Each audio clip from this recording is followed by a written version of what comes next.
Chris Arnade, I want to put the cover of your new book, Dignity, on the screen and have you explain its essence to me. Okay. Dignity is a book about my 5 years driving around the United States, spending time in what I would call back row America, the part of America that is everywhere. It's not a red state or blue state thing. It's towns and communities that have been kind of ignored or left behind or forgotten. Places like Selma, Alabama, places like north side of Milwaukee, places like the Bronx in New York City, places that are kind of stigmatized and defined in various ways as being places where there's high crime or poverty, but places that make up a large part of the United States. So if that's the back row, define the front row of America. The front row is me. It's me and my colleagues. I used to work in Wall Street. I was there for 20 years before I did this. I have a PhD in physics. Those are kind of two very, what I call front row professions. People who have Harvard degrees, Yale degrees, people who make up a large part of the political class, people who make up a large part of Wall Street and a large part of the journalism, media, people who, are very different in many different ways, but have a similar lived experience after high school, which is primarily about where they go to college, where they go to school. And the poor, which a lot of these folks are, have always been a part of our society and many Western societies. Is there anything distinctive about people who are poor in America now? I think the gap, first of all, I would say that part of the change over my lifetime, certainly, and I'm in my 50s, is the income, the gap between the poor and the wealthy, both statistically, has grown, certainly in the last 30 years. But what I found and what my book tries to highlight is the differences are not just about statistics. The differences are about how people live, how people think, how people, their whole worldview. And what I learned in my book, and I hope I can communicate to the reader, is that being poor or being forgotten or left behind is not just about a statistic. It's about a way of life. It's about feeling humiliated. It's about feeling disenfranchised. It's about feeling like the whole way you view the world is ignored and demeaned and looked down on. And I think I call the book Dignity, because what I found during those 5 years all over the United States in these communities was I found a frustration and humiliation, but a search for dignity, a desire to be dignified, a desire to have dignity, despite what statistically is really bad circumstances. The concept of pulling oneself up by the bootstraps has been part of America from its very beginning. You think about Abraham Lincoln, even as running for office, from the log cabin to the White House. Is that concept one that's grounded in reality in this country? I certainly don't think so. I think, it's a wonderful ethos, the idea that, I think everybody I met during my journey has aspirations to pull themselves up. But I think the ability to do that is very much about where you are and who you know. And I think in this world that we've created, where I say we have this gap between the front row, the educated elite, and the back row, the people I spent time with, that gap is so large. And that gap is so large not only in material terms, but also in kind of how people think about the world, that some people in the back row don't even know what it means to be in the front row. They don't know how to pull themselves up. They don't know, one of the things we in the front row, we educated, we all know we know the rules. We know what we're supposed to do. We're supposed to study real hard, sit in the front row, listen to the teacher, perform well on tests, go to the right schools, build a resume to get us in the right schools, which gets us into the right jobs, which gets us into the right neighborhoods, which give us, so and so and so and so on. People in the back row don't know that. Some of them just don't know that exists, and they don't know the map. They don't know how to do it. And I think, even if they do know how to do it, there's just so many obstacles in their way. I liken it, to succeed in the world we've created, to be successful, to go to Harvard on a scholarship, and then, go to graduate school and work as a Wall Street trader. You have to walk this tightrope of doing all these things right from the very beginning. And if you make one mistake and fall off, then you often can't, it's over. You can't do it. Is Dignity, the book, inherently political? Not explicitly. I certainly intended it to be a book that was timeless in that sense. It happened at the 5 years I was doing the research. Took place during the election of 2016, so it's hard not to have politics explicitly in it. But explicitly, I think the 2016 election is only mentioned 3 times in the book out of 300 pages. But I think the political ramifications are clear. I think what the book, I hope, communicates to people is that if you are in a forgotten community and you do feel humiliated and you want dignity, there are political ramifications for a lot of people feeling that way. If a large percent of the electorate is so frustrated and feeling humiliated, the political consequences, I think, that are pretty clear. You're going to have people who, in some cases, just remove themselves from so frustrated they just opt out of the system. I call it justified cynicism. They just look at the system and say, nope, I don't. Why? Why should I play this game? And then there's another group of people who are just going to basically, knock over the table. Things aren't working for them as is, so why not just knock over the table and try something different? I heard in an interview that you said that the book has generally been ignored by people on the left of the political spectrum. If that's the case, why do you think it's so? It seems ultimately something of an indictment of capitalism. So why would it not appeal to people on that part of the spectrum? I don't know. It's, for me, a little surprising. I'm, for some background, my parents are both Democrats. I was raised, we had Democratic club meetings in our house as a kid. I'm a lifetime Democrat.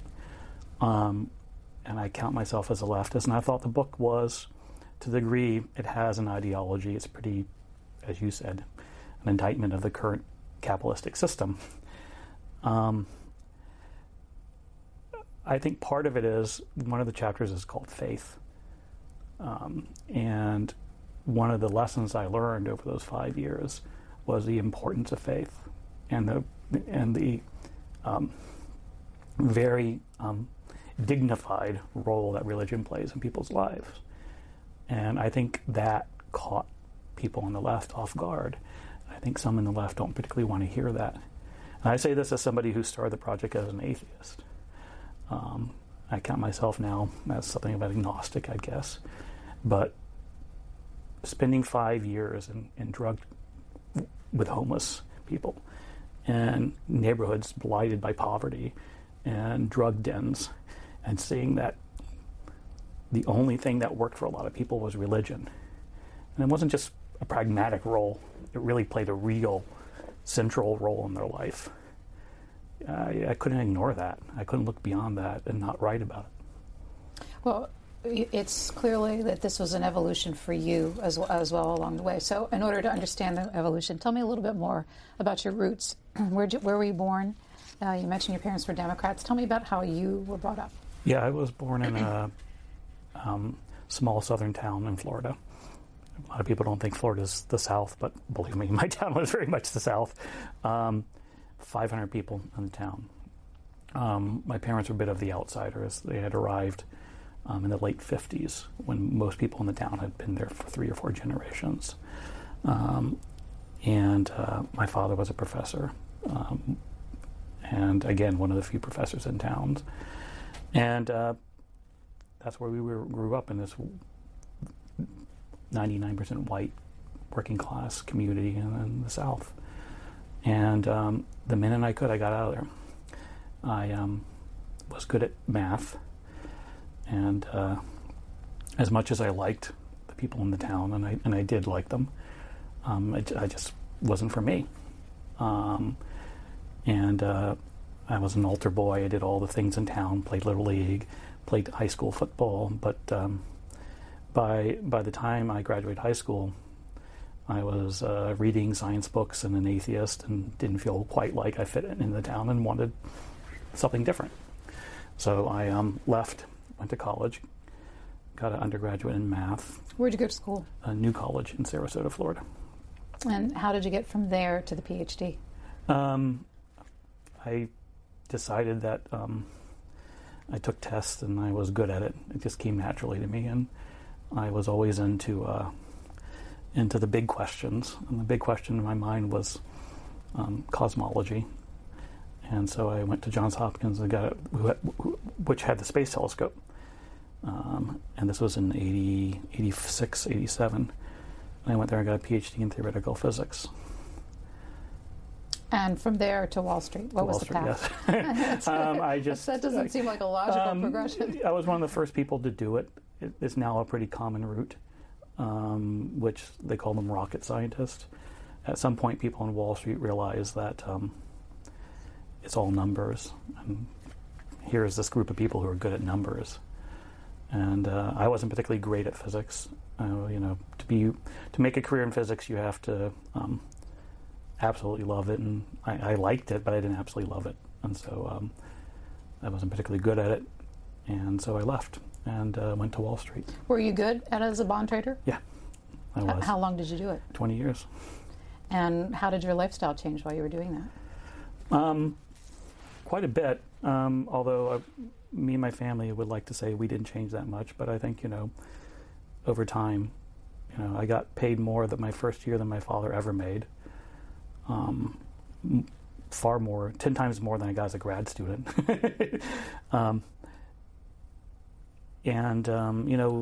We lived what I thought was a relatively modest life, but it wasn't. We had a big apartment in Brooklyn, and sent our kids to a private school and did all the things you do when you live in New York City as a wealthy person. So then what happened? I always took walks to relieve stress, long walks, like 20 miles. And being something of a science geek, I made a goal to walk the entire length of the New York City subway system above ground. I had done that, and then I realized at some point that I hadn't gone to the Bronx. I still had to, I would call them my terminus walks. I take the subway to the end and walk home along the route. And around 2008, during the financial crisis, my life changed dramatically because of the financial crisis. And my kids started getting older, and my walks could be a little bit longer. And I started making those walks not just about a goal of completing the subway system, walking wherever you could, but I started realizing what I enjoyed about the walks was the people I met during the walks, the kind of things that you had to experience that you necessarily wouldn't want to experience or didn't plan to experience. And so eventually I started bringing a camera along to kind of document the people I met and the stories I heard during these walks, and that's evolved into me basically taking pictures of people and writing their stories. What kind of camera did you use? Was it an obtrusive one? Or initially it was just a little point and shoot, but then I got a real camera, and Nikon, for the photo geeks out there, it's a Nikon D5. Had you ever done photography before? Just as a hobby. And so from there all the way to publishing a book essentially of photographs, you just found something that you were good at that you could use to tell a story? What I liked most about photography was, people wanted to have their photos taken. The minute my camera was there, people would ask me to take their photos. And that allowed a conversation to develop about them.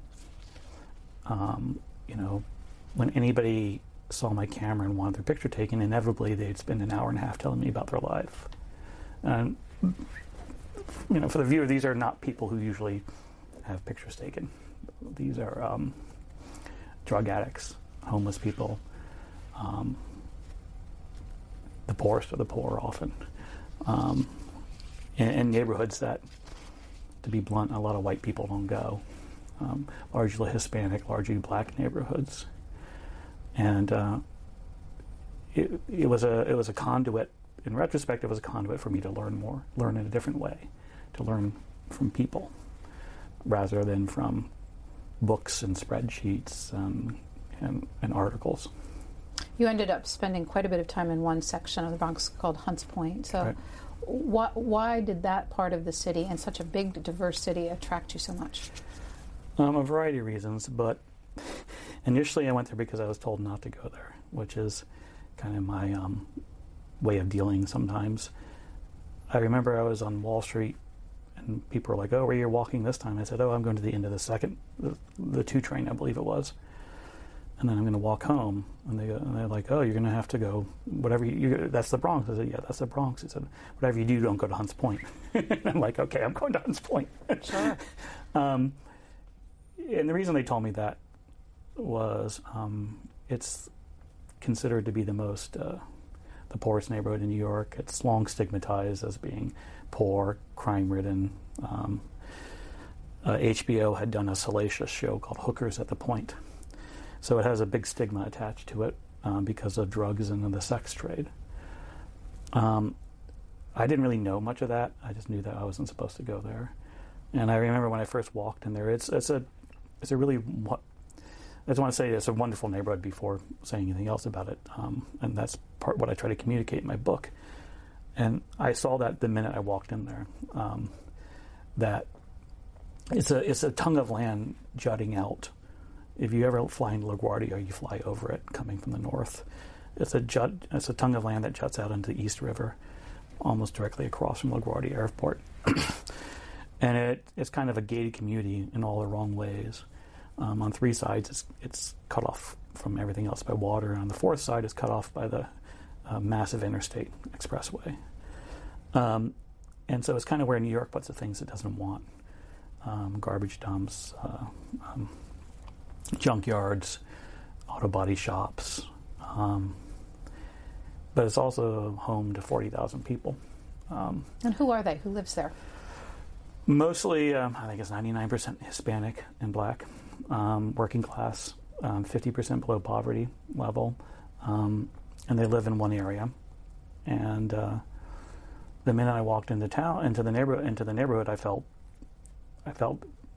in a very odd way, it was like what I had grown up with, which was a small town. It's a place where people watched out for each other, even though it had semis zooming through it to go down to the waterfront, and it also, as a photographer, because it faces the south, it has good light. So it doesn't have any tall buildings. It has good light, so it was very beautiful photographically. So I want to put another picture on screen, and this is a person whose name is Takesha. Mm-hmm. Who is she?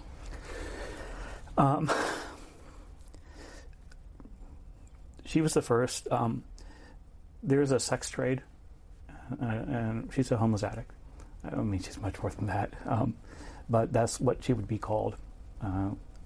She's been living on and off the streets for 40 years. She was one of the first people I met in Hunts Point. I had kind of intentionally, she's always walking the streets, and I intentionally had kind of, out of respect for what she was doing and knowing big differences between us, I kind of had given her space. Eventually she called me over. She kept on yelling, "Yo, you got a picture? Come take a picture of me." So I walked over and took a picture of her. It was a Sunday morning, I believe, or Saturday. It was empty because all the semis were gone, and she was in the industrial part of Hunts Point. And immediately her intelligence just kind of came right through. And we spoke for about an hour, half an hour or so, and she told me her life, which is just, it's like a cliche of everything wrong that can happen to somebody. And eventually, I asked her what I asked everybody I photographed, which is, what's one sentence? How do you want me to describe you? Give me one sentence to describe you. And she just shot back. She said, I think it was like, as what I am, a prostitute, a mother of 6, and a child of God. Boom. So, you've been on this project for years, and it seems like you're still emotional when you talk about it. Yeah, sorry. No, but why is that? Why is it that she brings so much emotion? Because I think, sorry, I always tear up when I talk about Takesha. I think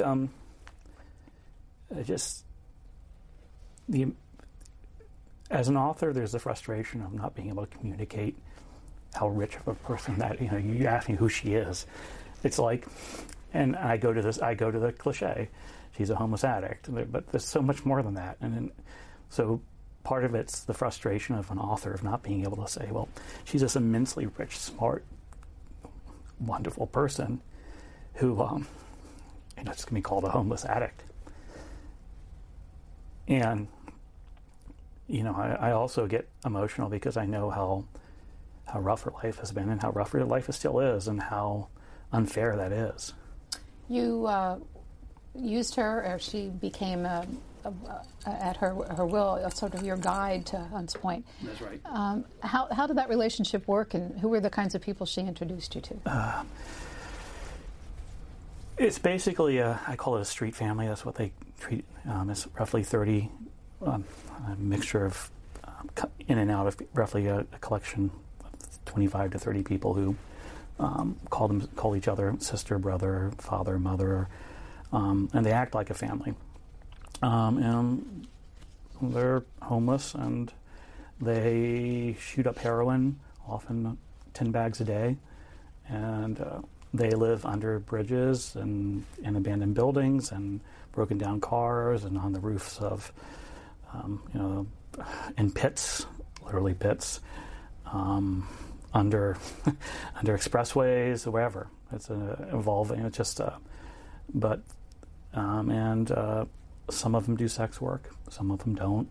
Some of them scrap iron, some of them steal, some of them rob. They got to make $150 a day to shoot up heroin. And she, amongst others, basically let me into their life and kind of guided me through this community. And for roughly 2.5 to 3 years, I was kind of an outsider, fly on the wall, if you will, and a kind of honorary member of this family, who they were kind enough to let me in with my camera. At what point did you quit your job in Wall Street and do this full time?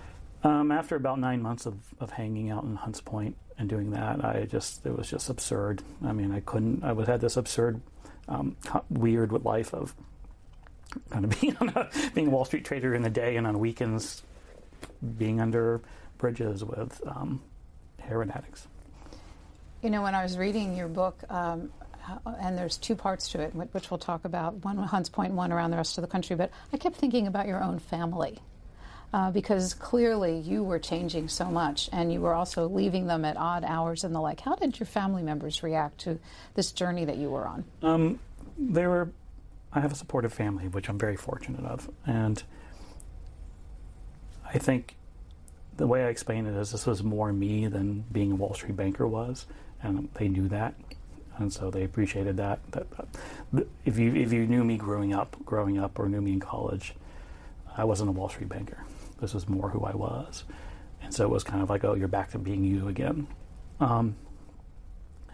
But also, once I quit, I was physically around my family more.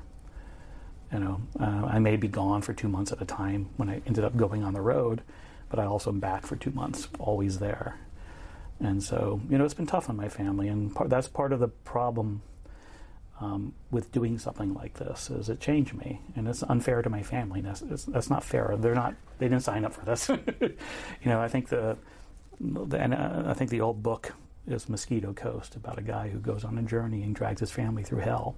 And at some point I said, I can't Mosquito Coast this. I can't do this. I got to put boundaries here. And that's partially why I stopped going to the Bronx. Along the way, you write about the fact that you got very involved in people's lives. And of course, some of the critics of your book suggest that's where the line with journalism stops, if you involved yourself in line. What do you think about the... Oh, I could spend hours talking about that. The rule book of what you... I'm do my best not to get too angry. The rule book is well-intentioned, but it's conveniently a way to keep people from doing projects like this. It's conveniently a way to keep a boundary and not getting involved in people's lives. You know, I got criticized for helping people out financially, which I can't imagine not doing. How can I not buy people food? How can I see somebody who is a friend of mine at that point and withdraw and not help them find money?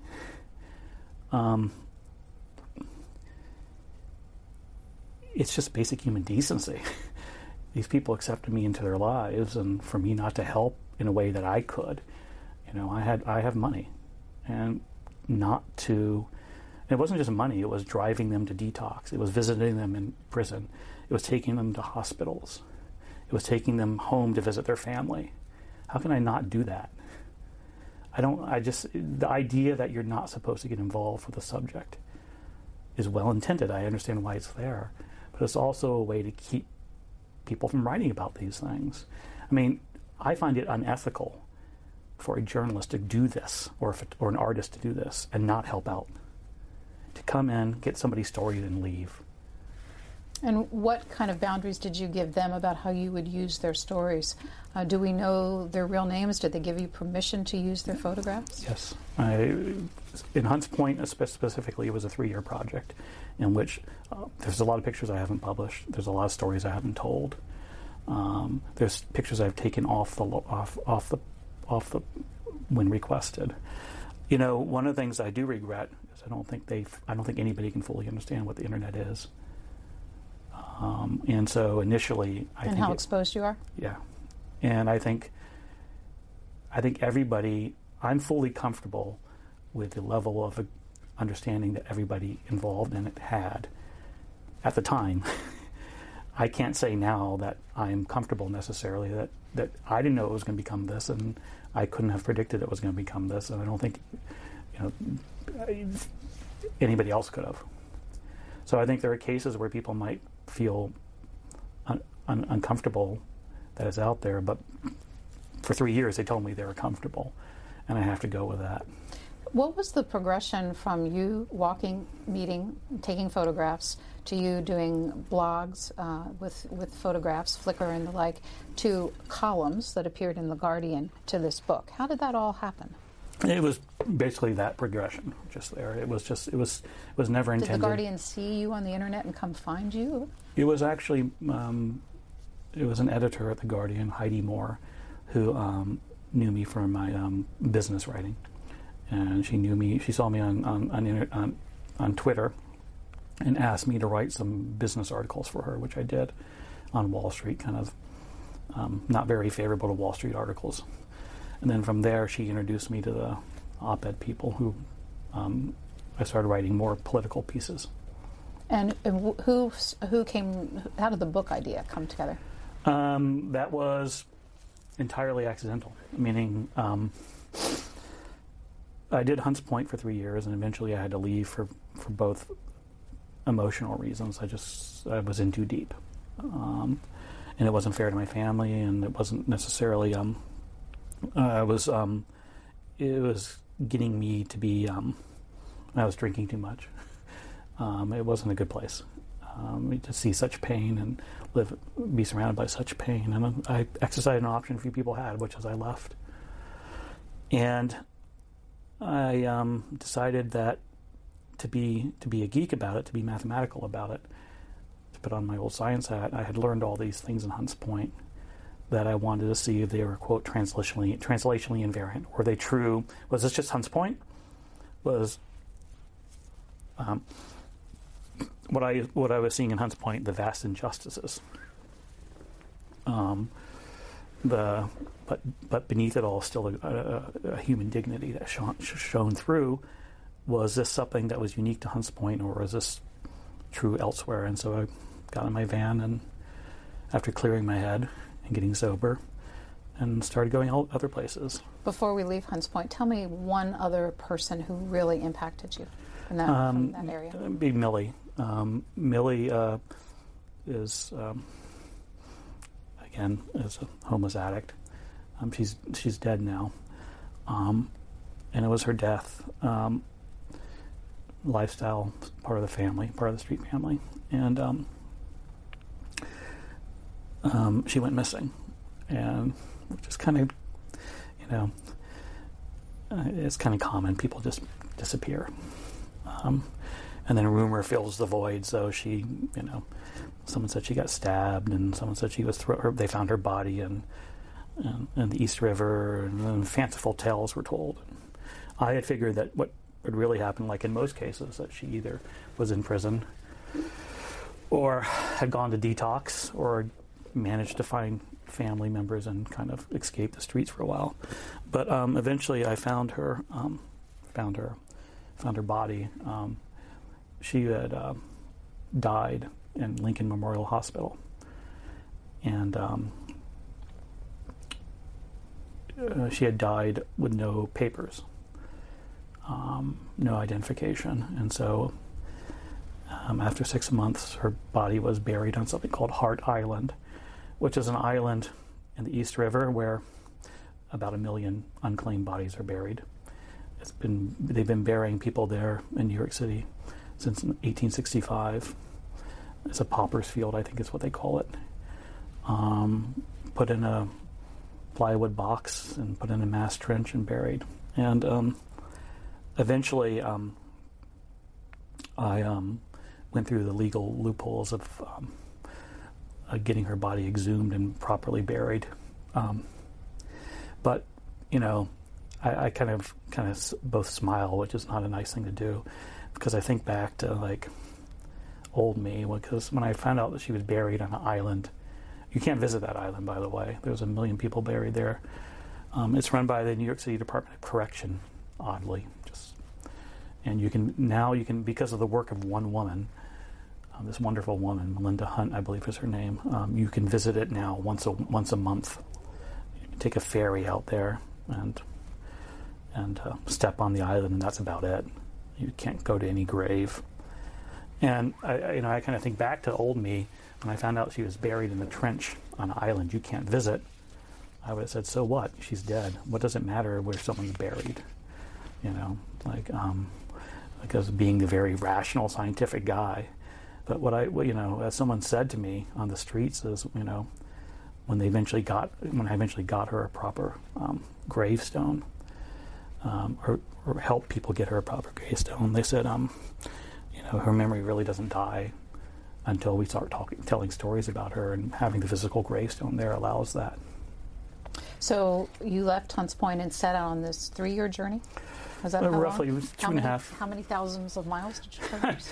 I think somewhere between 200 and 300,000. And how did you choose the communities you visited? It was kind of the way I chose Hunts Point, which is, I kind of was mean about it to people I like, because I would say, where should I go? And then when they tell me, I would go where they didn't tell me. I would kind of then exit off. If they said, oh, you need to go to blank, I would put an X through it saying, okay, I'm not going to go there. Because I wanted to go for places that people never go to, like Hunts Point. And so I ended up going to places, and then I used poverty maps. I used maps of addiction. I used maps of crime rates to find places that, I had this kind of big map in my mind of places that I wasn't going to go to when people told me to go to them, and then places that kind of stood out because they had high poverty or high crime. I'm going to put another photograph on screen, and that's of McDonald's, because for you it became a locus of your exploration. Why McDonald's? What does it do in these communities? in Hunts Point in the Bronx, I found myself in the McDonald's all the time. The reason I found myself in the McDonald's all the time is because everybody else was there. Takesha, Millie, Shelley, Ramon, Sarah, they were all there in McDonald's. It was the only place that offered them a kind of respite from the streets, allowed them to escape the heat or the cold, or allowed them to use a bathroom, allowed them to use the internet, if they had a phone, allowed them to charge their phone. It was basically a community center where people didn't judge them. And this is true throughout the country, that McDonald's have become this. What is it? What institutions is it replacing in our society? The town square, in some ways, the community center. I think people, when I write about McDonald's and talk about how it's become a kind of this ad hoc community center, this place where people who live on the streets can gain a moment of dignity by rejoining society, not being stared at, just being allowed to be there. If you go into any McDonald's, you'll find them. There are people like Takesha and Millie, just people who are living on the cusp. You'll see them in a booth, maybe with their old cell phone with big cracks on it, just sitting there, or a Bible, reading it, who are escaping the streets, just hanging out for 3 hours. How does... the institutions it replaces is a town square, but I would say that in many ways libraries form that role too. How does the McDonald's Corporation feel about this, or the local managers? Do they encourage? Or they... I don't know. I do know that in Did you ever see managers chasing people out? No. I think maybe one out of a million. I think someone, I can't say for guarantee because I haven't asked. I suspect. I think McDonald's knows what it's doing. It knows that it knows its clientele, because often it's people who are friends of the workers. McDonald's is very reflective of the neighborhood. It's the people who work in the McDonald's are from the community, and so the bond is between often the employees and the people who are using it as a shelter. They may know them from high school. They may know their brother from high school. They may know their sister from high school. So in many cases, it's it's very much the employees there are very much part of the community as well. You referenced this earlier, but small churches, not the big institutional churches, but small churches were very much a part of what you found in these communities. Where is this one? That's it's Prestonburg, Kentucky, I believe. And what do they represent in these folks' lives? And everything, absolutely everything. This particular young lady was part of a family that I don't want to use their names, who had didn't have much. They didn't have a car. They had someone drive them the 35 miles from the place they were living down to this church, which was a Sunday night service, 6-hour Sunday night service. I was there for the whole thing. That was everything. That was their community. It was the beginning. It was their day. It was their week. It was everything. And how did the presence in those churches and the time you spent impact your spirituality? I jokingly say with the McDonald's and the churches, as I went from being a vegetarian atheist to a meat-eating churchgoer. So, do you still go to church now? Not as much as I should. But time to time. Yes. And before you went, not at all? Not at all. I want to move, because our time is going to evaporate so quickly, to another photograph that I went back to a number of times. This was in Portsmouth, Ohio. And this is a father pushing his kids in a shopping cart. How did you happen upon them? What's the story you want to tell with that photograph? They were, before getting into this, I just want to say that the father was doing everything he could. He was a good father. And I think people would probably not. He was doing what he knew. As he said, 2 kids came in my life. I was going to do the best I could to raise them. Did he have a job? No. Not seen in the picture is the mother, who I talk about in the book briefly, is standing along that road, panhandling. And that road is right outside the McDonald's, outside of Portsmouth, Ohio. I think the church was Prestonburg, Kentucky. This is Portsmouth, Ohio, and they were just there in the community. And it was just this father, while the mother was working panhandling, the father would just push the kids around and maybe sit underneath a tree and play with them. And where did they live? They lived, in his telling, they lived in a garage behind the home of someone he knew, who, as he said, it's not that bad, right? They ran a cord out. He says sometimes we can run a cord out there to run a heater, but it's not that bad right now because it's not that cold. Did you ultimately? I think I read in one of the stories about this that you ultimately struggled with it, but called social services on these folks. I did. It took me, believe me. I was there in town 3 different times, or 4 different times over I would say in aggregate, maybe 3 weeks over 4 different times. But this is one of the trips that lasted like 4 days. And I ran into them on the first day, and on the 4th day before I left, I called social services on them. What happened? They can't tell me, but from what I can read between the lines, they came and took the kids away, which was the right thing. It was hard because they trusted me. And you feel that you violated that trust? It's hard to make a decision for someone when you don't know the full story, but it was the right decision. I asked 3 or 4 other people's advice, and it was the right decision. But I guess what to me was the bigger takeaway when I try to explain in the book is this wasn't this father pushing 2 kids around, and those blankets are filthy, by the way, and the cart's filthy. It doesn't come across necessarily in the picture, but it was reeked, which is partially why I called it human services. But nobody cared. It was just normal. Like, it was shocking to me, and I've seen a lot. By this is near the end of my 5 years, and so I've seen a lot. I've been in crack houses. I've seen people have septic wounds. I've seen people,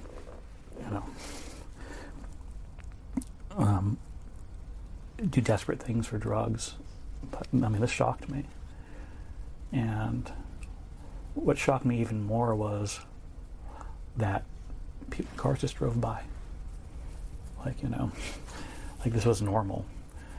There was a minister who came and gave him a slap. Who came by and gave him a Bible and some slabs of water. But otherwise, people just kept driving by, and the fact that it became normal was what was shocking to me. In Selma, Alabama, you met Tonio. You don't have a photograph of him. That's correct. But he's been shot 6 times, is that right? Yeah, I believe I messed up. I checked my notes. It was either 9 or 6. And he saw me. Yes, I saw every bullet wound. You did. The interesting thing about him is that he accepts this as his, as you write about, his life. Yeah. This is what the options available to him. This is, he had no. What does he do? How does he make his money to live? Drugs. Sells them. Yes. And where do they come from? I suspect from. Sometimes you learn not to ask questions, and I suspect from up north, but I didn't want to know. What the connection with McDonald's that was compelling is that he says, "I'm unhireable," and if he went to work in McDonald's, what would happen? I think the phrase he used, I don't remember, it was if I put my gun. He showed me his gun. He was proud of his gun. Everybody showed me their guns in Selma. They would always flash me their piece. And he said, if I put my gun down and go put on an apron and work at McDonald's, someone's going to put a cap in me. Someone's going to shoot me. I was like, this is the life I live. I got to shoot first, or else I'm going to be shot. And how old was he? Approximately 32. So he's been doing this for a long time. Yeah, and one of the things is, you talk about permission, and I don't have a picture of him, but he wanted me to take a picture of him.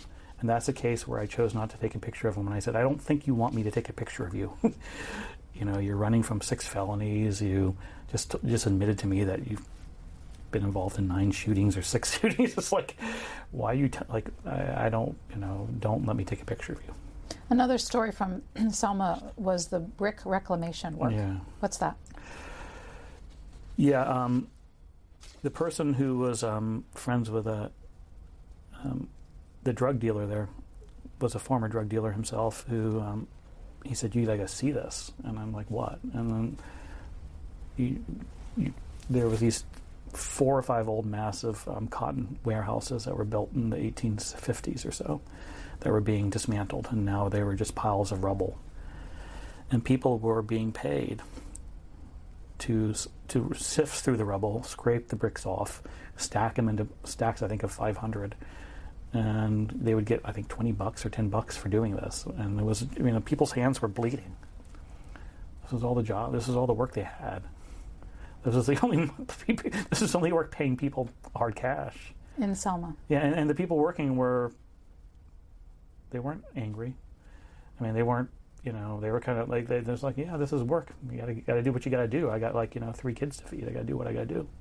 The last stop that I have time for, and I'm sorry for this because there's so many stories, is Lewiston, Maine. Yes. Very different group of people that you got involved with and photographing there. Who were they? Somali refugees. Even Somali Americans. They had. Lewiston, I think it's accepted as first.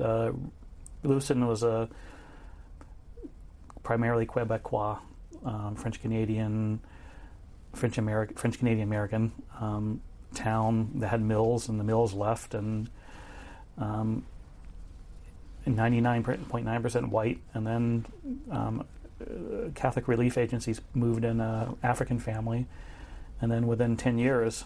There are roughly, I think, 15,000 Somali Americans living in downtown and turning it into their home.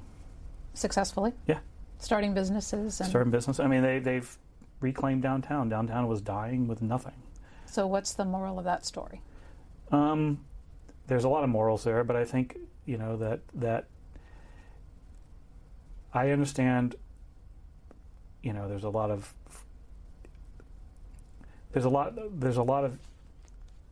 immigrants in the United States face a lot of problems. But I think the lesson to me of Lewiston is how well it works.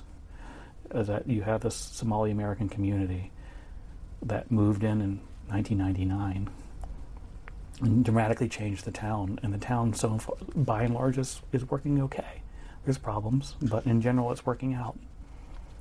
In the brief 10 minutes that we have left, I wanted to kind of put a wrapper on all this conversation about what you learned and like. And let me start with a couple of statistics. First of all, we've talked about poverty, and if people don't know it, the federal poverty level is 12,000 and change for a single and 15,000 for a family in the country. Just this month, the Joint Economic Committee in Congress released a report that said the mortality from deaths of despair far surpasses anything seen in America since the dawn of the 20th century.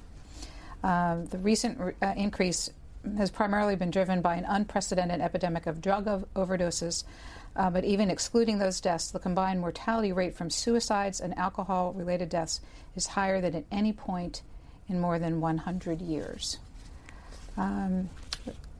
Statistically, there are 70,000 drug overdose deaths in 2018 and 88,000 deaths in the country from alcohol.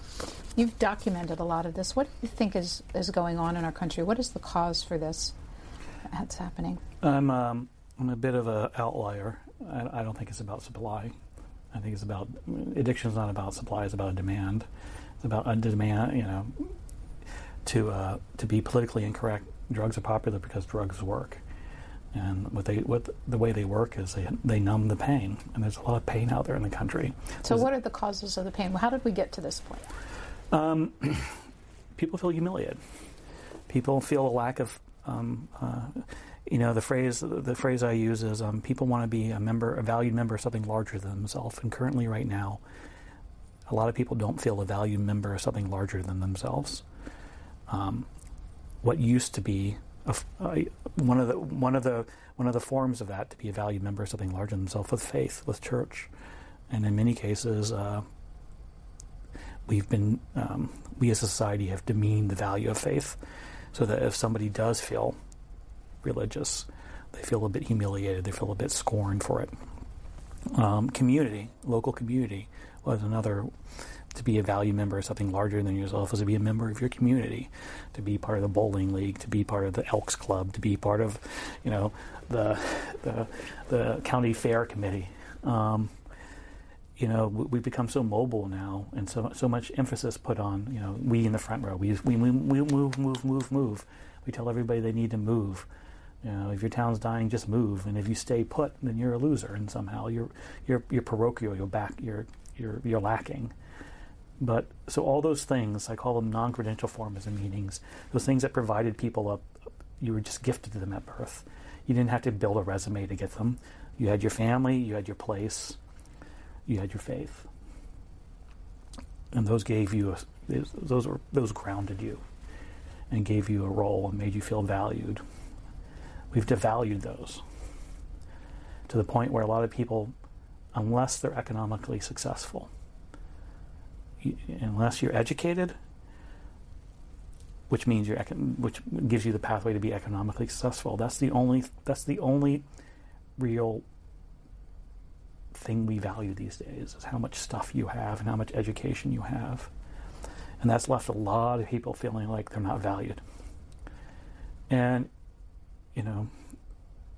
crack houses, drug traps, and prisons are filled with people who don't feel valued, who felt like, they were kind of humiliated, left behind, scorned, ignored.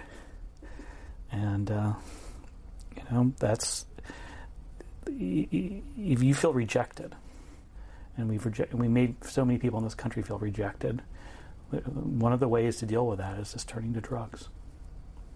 And what about the absence of jobs? That's hurt. I mean, again, one of the things that held these part of the reason these communities are falling apart is, in every community I went to, in every place I went to, people could literally point at a field. It was either surrounded by barbed wire, or it was just empty, or it had a dilapidated building in it. So that's where the jobs used to be. And you guys took those jobs away. And those jobs, I remember when I was in Battle Creek, Michigan, which is where cereal's made. The couple who told me that they literally walked out of high school onto the factory floor where they worked for 40 years. And that's enabled them to build a life, had this ability to build a life, build a home, and everybody wants to build a home. Everybody wants to have a family and build a life. Everybody. It would enable them to get the job, have stability, buy a home, raise a family, have grandkids, and that stability is not there anymore. The cover of your book has a blurb from J.D. Vance. Our viewers will remember him as the best-selling author of Hillbilly Elegy. The quote is, "A profound book. It will break your heart, but also leave you with hope." I'm struggling to see the hope. The hope is that at every people endure. One of the things I wish I had done more of in my book is, like, you go into a crack house, you go underneath a bridge with addicts. There's jokes being told. There's humor. There's moments of levity. There's people celebrating birthdays. I remember, well, I don't think it was Takesha's. I think it was Sarah's birthday. Homeless. We're literally under a bridge where we had to crawl along a pipe for about 30 yards. And it's odd because it literally goes over the Acela. Underneath, every once in a while, an Acela zooms by. Mm. And we're sitting there. It's like 12 at night. Filth. The Acela zooming by once in a while. And someone stole the cake for her. Someone crawled through with this cake, laugh about someone stealing something, but they had gone into the ShopRite or whatever, and lifted, managed to steal a whole birthday cake. And it was a birthday party. So are you going to stay on this beat, or have you exhausted it for yourself? I'm not sure. It's hard. I mean, I'm not going to say, oh, woe is me, because I've been very lucky, but it takes a toll. It's partly because it's so frustrating. Like it gets to be so frustrating to see something and not be able to rejoin a polite society and just not feel. People don't get it, and so that's frustrating. So for the last bit of time we have left, what is your hope that this project, this book, will do? What would be the best outcome? That readers, before you judge somebody, take a moment to realize that they probably are going through a lot. Before you judge someone's decisions at an individual level or at a group level,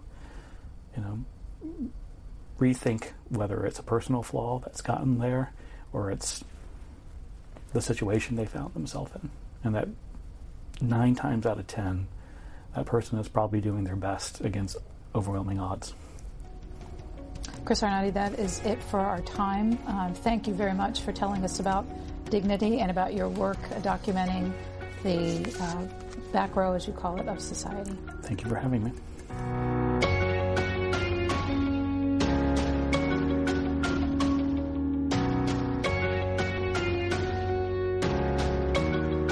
All Q&A programs are available on our website or as a podcast at cspan.org.